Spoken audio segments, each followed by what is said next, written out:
الله الرحمن الرحيم الحمد لله والصلاة على أبيها ما بعد.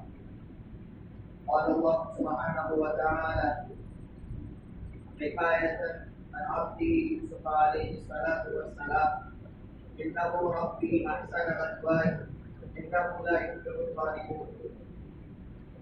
قال النبي صلى الله تعالى عليه وسلم من لم يشكر الناس لم يشكر الله. وخرجه الترمذي رحمه الله تعالى.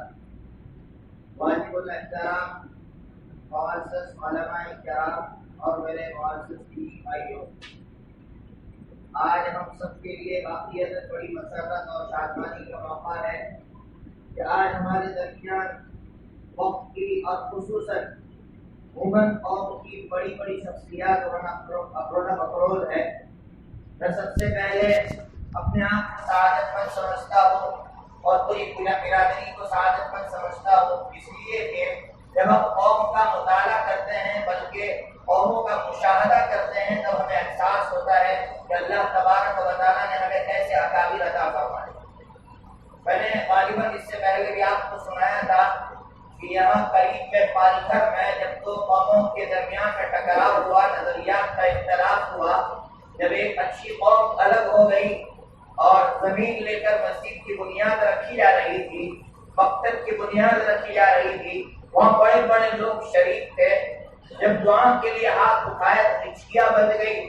جب میں بھی وہاں موجود تھا، جب میں نے ان کے چہروں پر غم کی لکیریں دیکھی اور ہوائیاں اڑتے ہوئے دیکھی، تب مجھے احساس ہوا کہ آج ان کے چہروں پر جو غم کی لکیریں ہیں وہ مجھے اس بات کا پیغام دے رہی ہے کہ یاد کر کہ کچھ سالوں پہلے تیرے اکابر نے جب تیرے لیے بنیاد رکھی تھی، ایک قوم کے لیے بنیاد رکھی تھی، اس وقت ان پر کیا بیتی ہو، ان پر کیسے حالات آئے ہوں گے.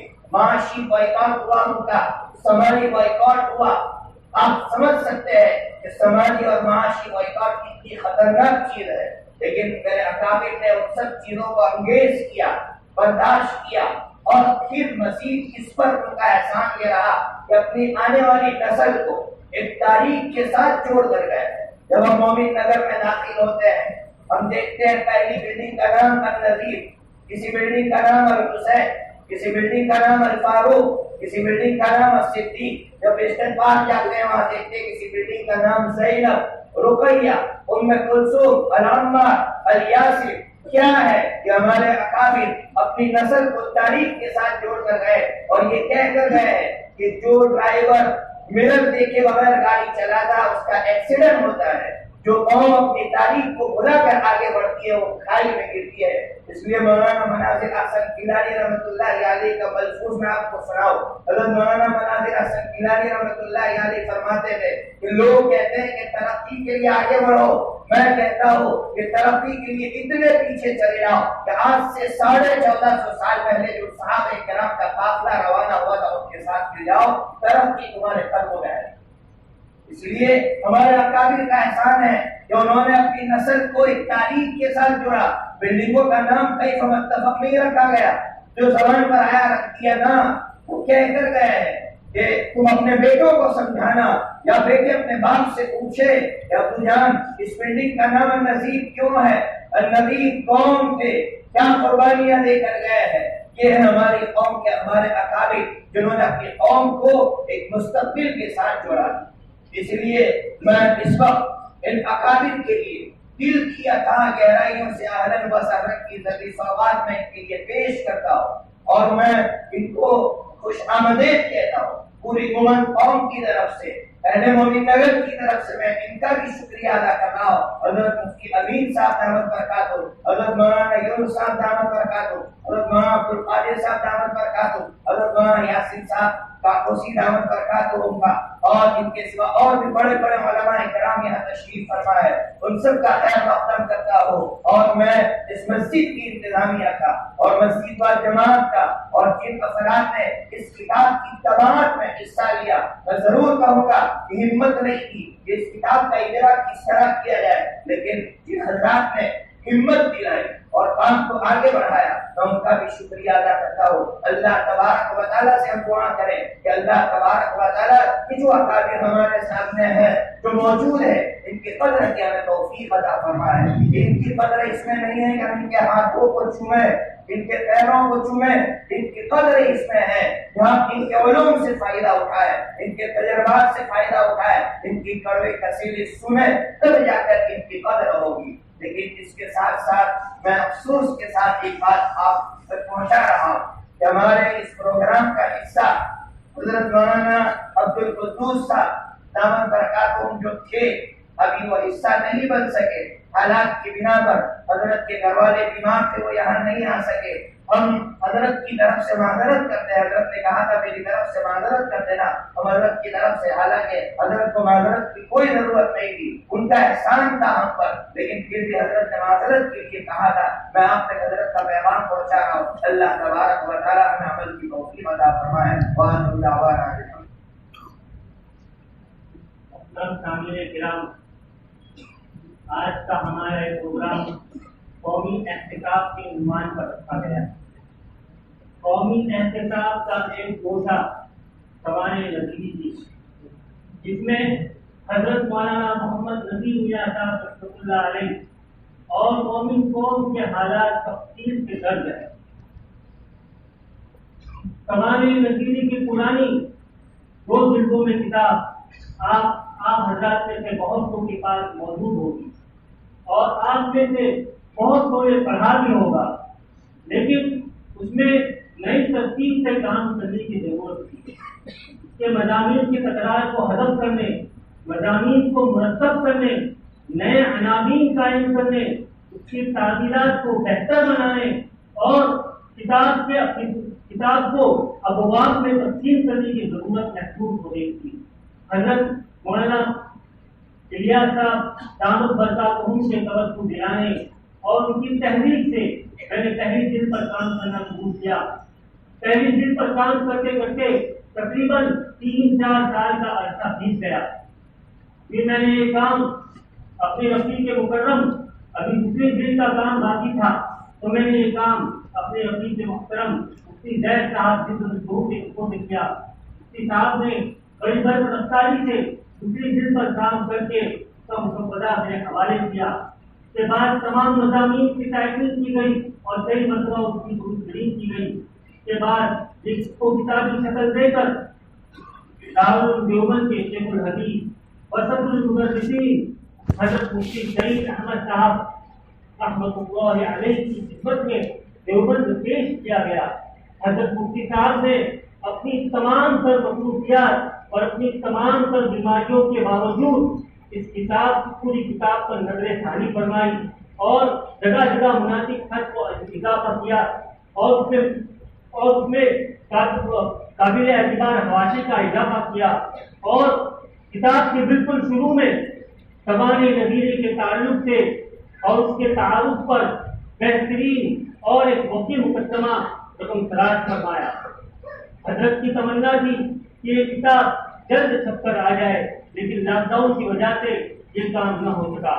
اللہ تبارک و تعالیٰ حضرت کی مغفرت فرمائے، حضرت کے درجات کو بلند فرمائے، ان کے نفس پاک کی فیضی کی ہم سب کو توفیق عطا فرمائے اور ان کے گلا کی علم خدمات سے مستفید ہوتے رہنے کی ہمیں توفیق بخشے۔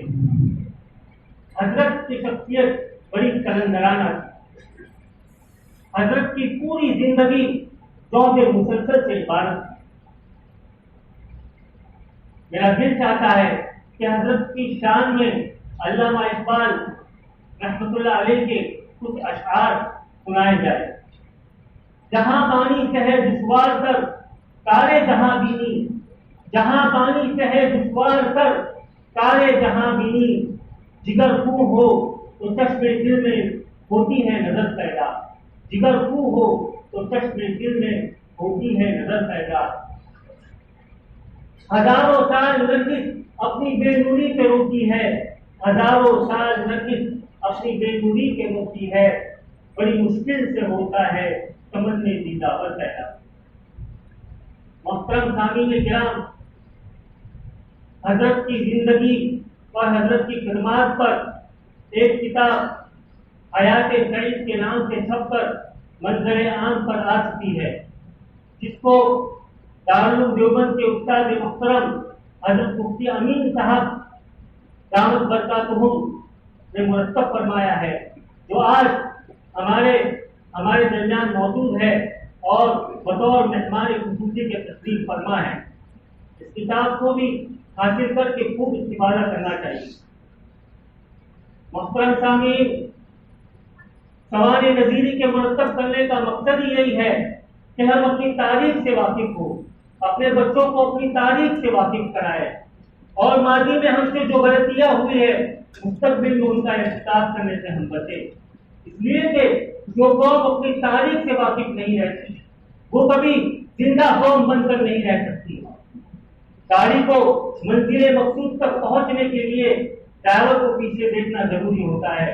اسی طرح بحیثیت قوم کے ہمارے لیے بھی ضروری ہے کہ ہم اپنی پچھلی زندگی کا محاسبہ کریں، اس لیے کہ جس قوم کو خوشحال زندگی سے محروم کرنا ہو تو اس کا ماضی کا رشتہ اس کے حال کا رشتہ ماضی سے ختم کر دو، پھر دیکھو کہ وہ قوم کیسی پستی میں جا پہنچتی ہے۔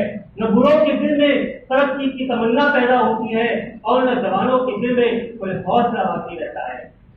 آج نوجوانوں میں سے نوجوان آپ دیکھ لیجیے، نوجوانوں کو پوچھ لیجیے، اگر ان سے معلوم کریں گے کہ مولانا محمد نذیر میاں صاحب کون ہے، 95% بچے نہیں بتا پائیں گے کہ کون ہے۔ اس لیے ہمیں اپنی تاریخ کو پڑھنا چاہیے۔ علامہ اقبال صاحب نے کیا خوب کہا ہے، صورت شمشیر ہے دستے قضا میں وہ قوم، صورت شمشیر ہے دستے قضا میں وہ قوم، کرتی ہے جو ہر زمان اپنے عمل کا حساب۔ محترم سامعین، اب میں پروگرام کو آگے بڑھاتے ہوئے جامعہ نظیریہ کاکوسی کے محتمم حضرت استاد مولانا یاسین صاحب کاکوسی کو دعوت دینا چاہتا ہوں۔ حضرت اس جامعہ میں تقریباً 30 سال سے بڑی حسن و خوبی کے ساتھ اہتمام کا فریضہ انجام دے رہے ہیں اور اہتمام کی تمام سر ذمہ داریوں کو پوری کرتے ہوئے حدیث شریف کی ایک اہم کتاب سنن ترمذی کا درس بھی دیتے ہیں۔ میں حضرت والا کو ان اشعار کے ساتھ دعوت دیتا ہوں کہ سن اے غافل صدا ملی یہ ایسی چیز ہے جس کو، سن اے غافل صدا ملی یہ ایسی چیز ہے جس کو وظیفہ جان کر پڑھتے ہیں سائے سالوں میں۔ حضور والا سے گزارش ہے کہ تشریف لائے اور اپنے عالی کلمات کے ذریعے سے ہم سب کو مستفید فرمائیں۔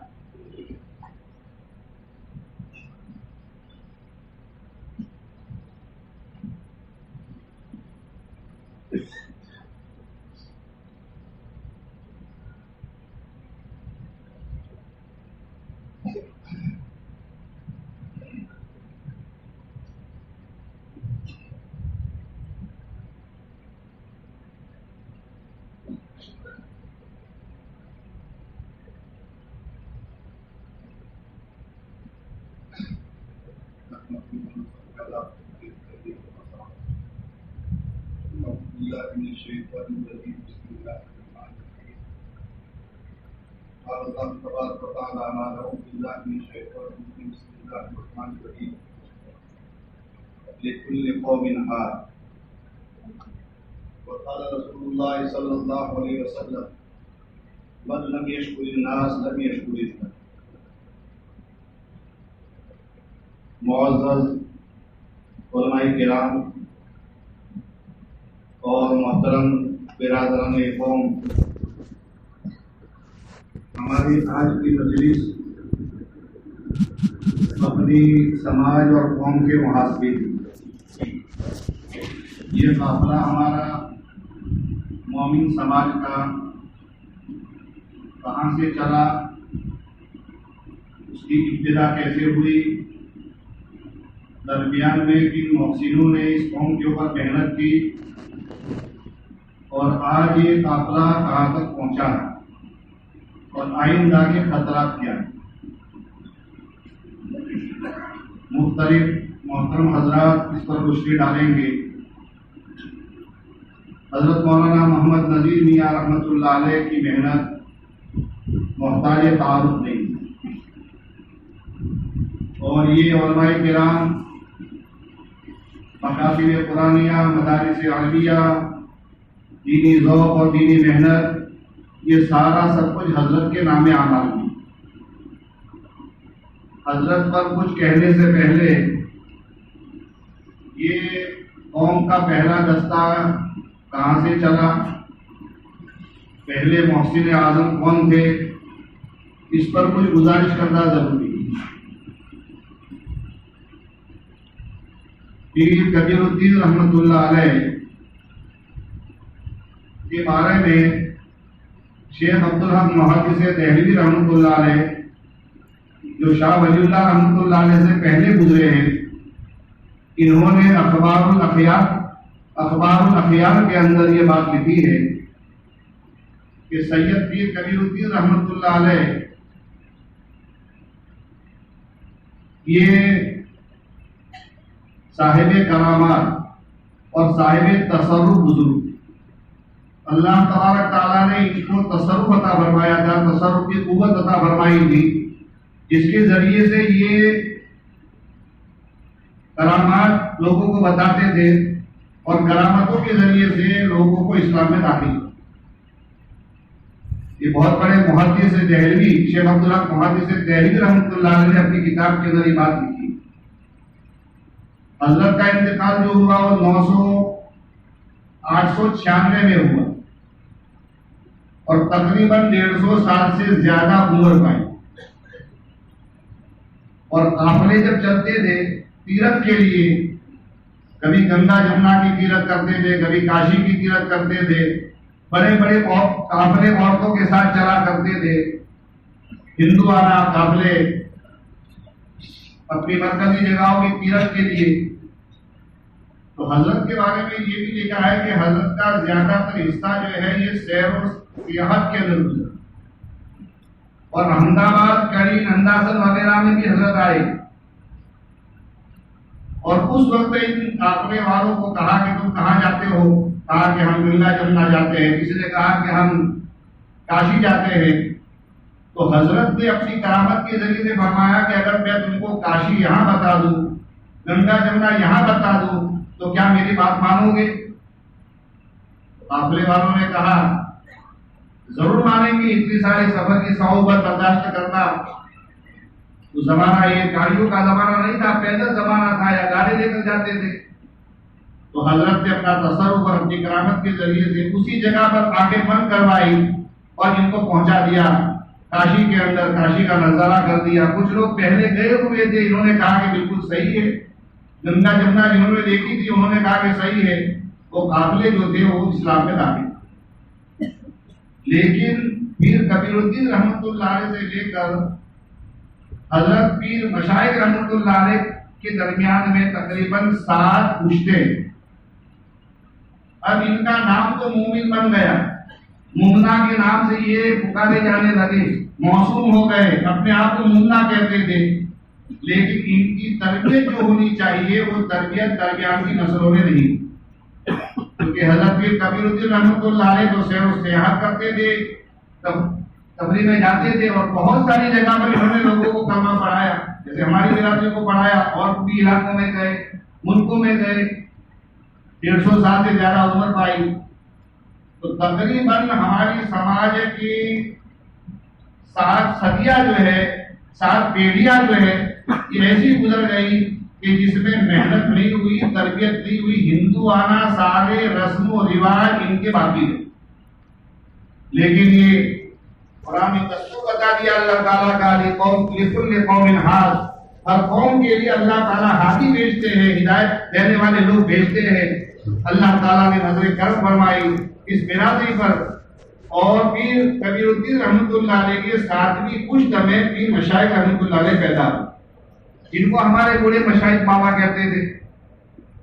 حضرت پیدا ہوئے چنترال گاؤں کے اندر، 3 قول ہے، ایک قول یہ بھی ہے کہ چھترال میں پیدا ہوئے، کڑی میں حضرت کی پرورش ہوئی، وہاں مومنہ محلہ ہے ابھی آج بھی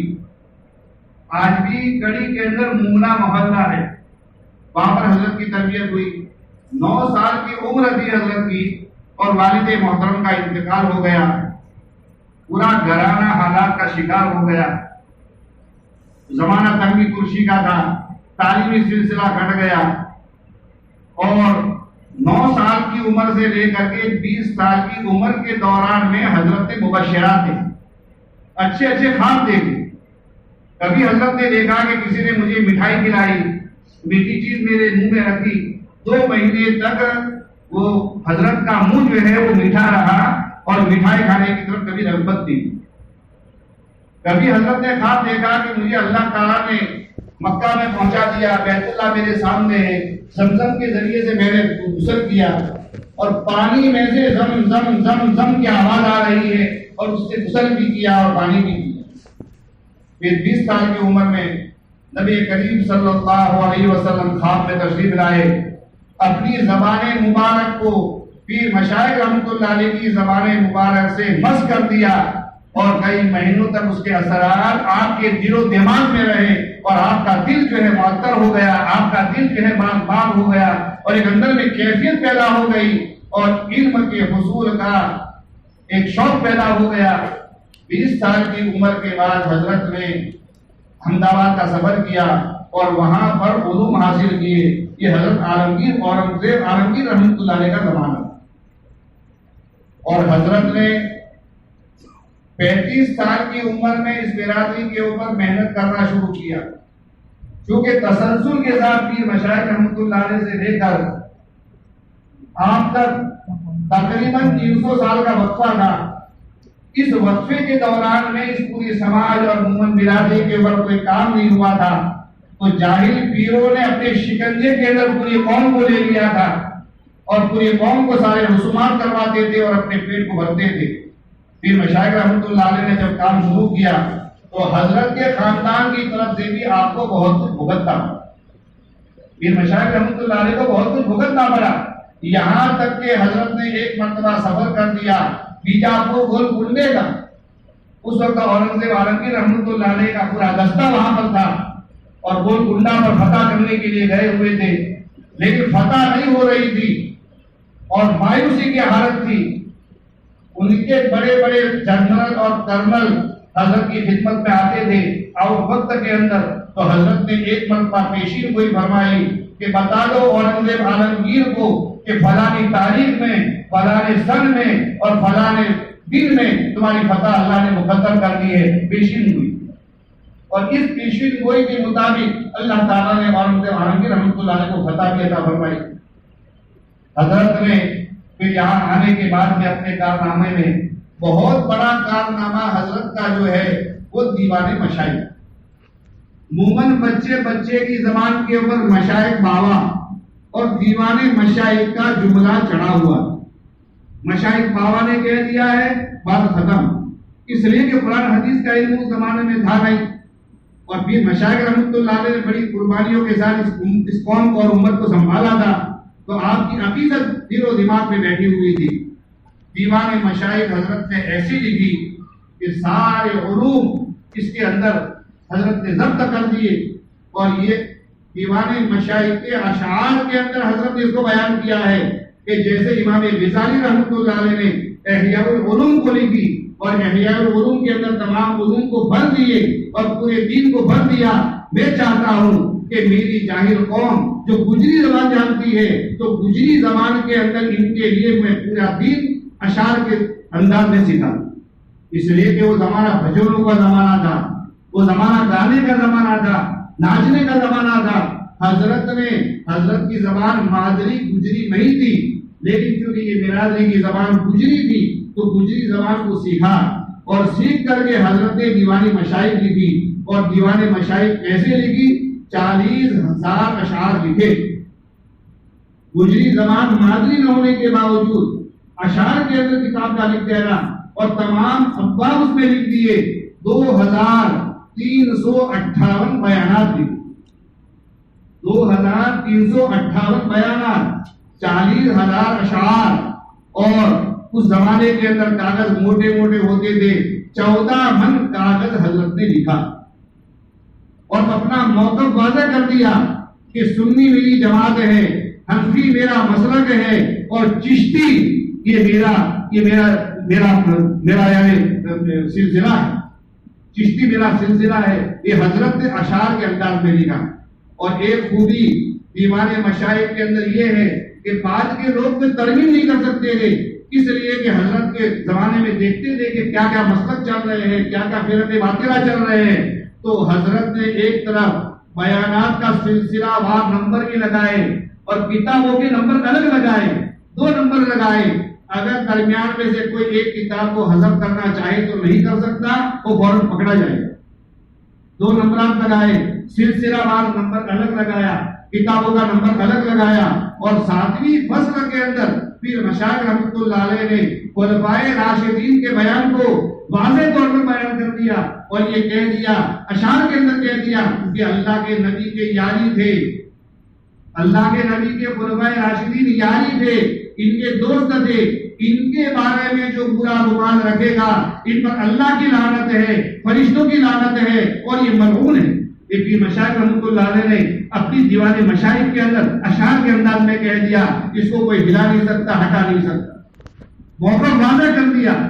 اور حضرت یوں فرماتے تھے اگر میرا کوئی بیان سن لے مہیشوری تو اس کا کفر ٹوٹ جائے گا، منافق اگر سنے گا تو اس کا نفاق کٹ جائے گا، اگر رافضی سنے گا تو اس کی رفضیت اور اس کی شیعت ختم ہو جائے گی.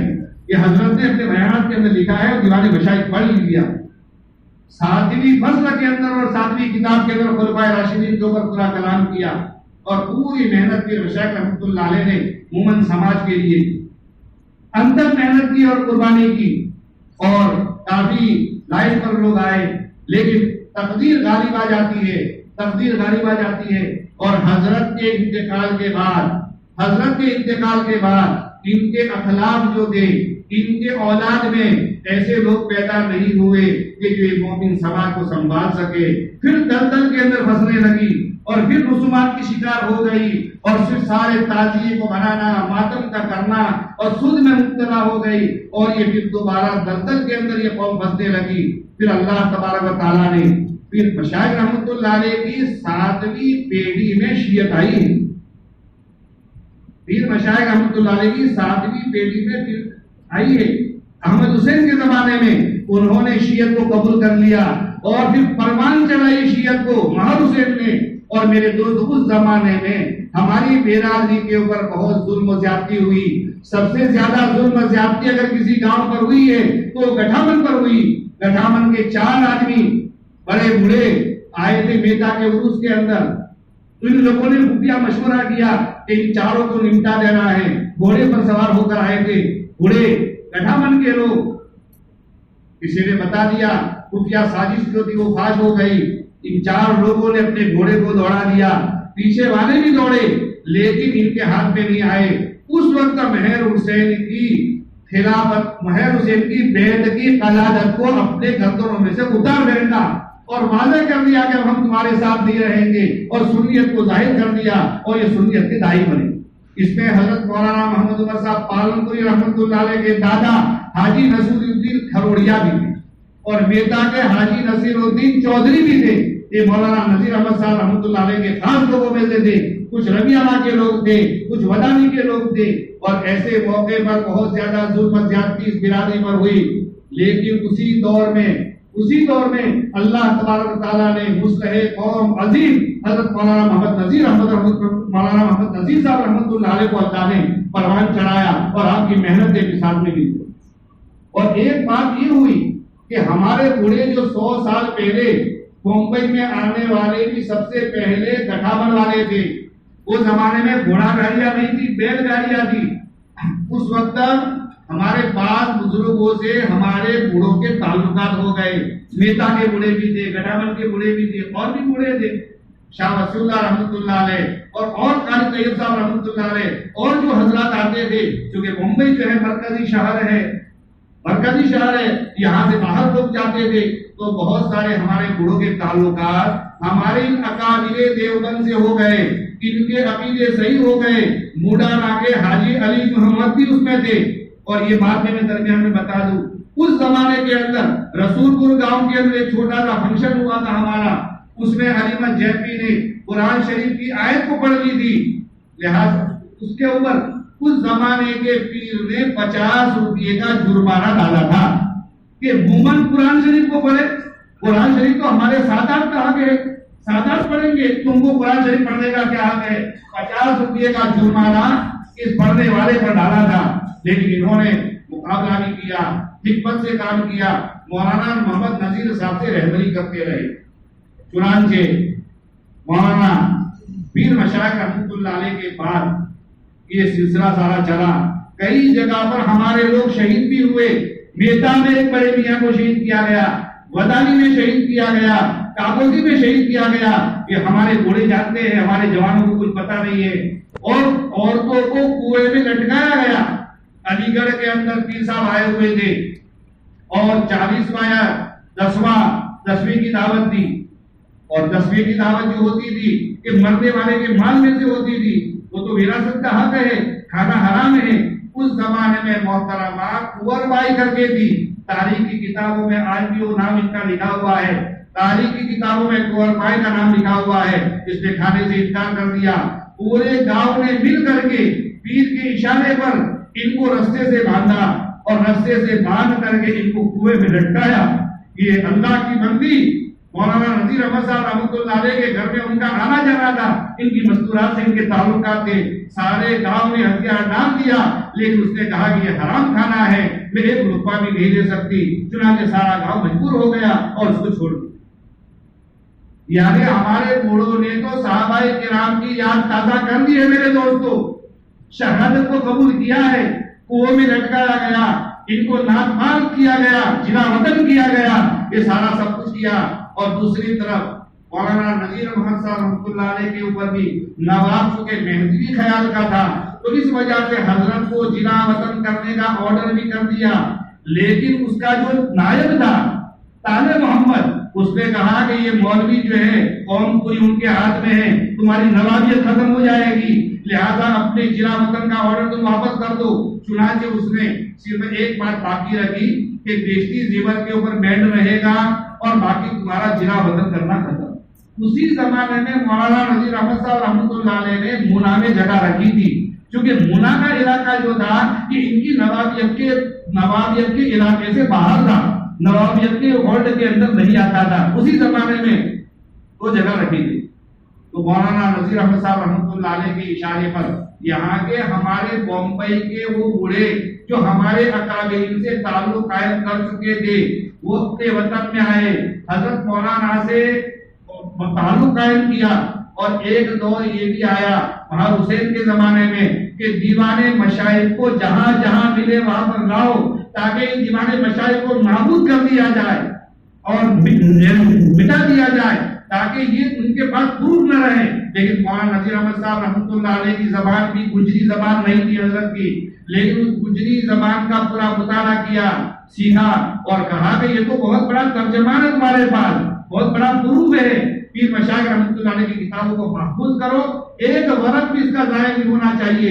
چنانچہ اس زمانے میں حاجی جمال الدین نور محمد صالح یہ فیروز پورہ کے تھے، انہوں نے ساری کتابوں کی توسیع کی اور آج بھی فیروز پورہ کے مدرسے حبیبیہ کے اندر وہ کتابیں ساری موجود ہیں. 13 فصلیں بھی موجود ہیں، اس کے علاوہ حضرت کی 5 کتابیں بھی موجود. تو یہ پیر مشائخ رحمۃ اللہ علیہ کی پوری تاریخ ہے اور یہ تاریخ ہمارے سامنے آنی چاہیے. اور یہ تاریخ دیوان مشائخ کی مضبوط دلیل ہے اس بات کی کہ پیر مشائخ رحمۃ اللہ علیہ سنی تھے اور پیر مشائخ رحمۃ اللہ علیہ کی 7ویں پشت میں جو پیر آئے وہاں سے پھر شیعت چلی ہے اور انہوں نے اپنی شیعت کو چلایا اور کوشش یہ کی اگر اس زمانے میں اس کے بندے مجاہد کھڑا نہ ہوتا مولانا محمد نذیر میاں تو زیادہ تر ہماری برادری کو شیعت کے اندر دھکیل دیا جاتا اور آج نظارہ ہمارے لیے دیکھنے کو نہ ملتا. لیکن اس اللہ کے بندے نے فاتح کیے. حضرت مولانا حسین احمد مدنی رحمۃ اللہ علیہ کے استاد اور مولانا اشرف علی تھانوی رحمۃ اللہ علیہ کے استاد اور مولانا نذیر احمد صاحب کے استاد ایک تھے، وہ ہم استاد تھے. مولانا حسین احمد مدنی رحمۃ اللہ علیہ مولانا کو ملنے کے لیے جب علاقے گجرات میں آتے تو پالنپور آیا کرتے تھے. ایک مرتبہ حضرت مولانا اشرف علی تھانوی رحمۃ اللہ علیہ کا سفر ہو رہا تھا گجرات کا. مولانا نذیر احمد صاحب آبو روڈ گئے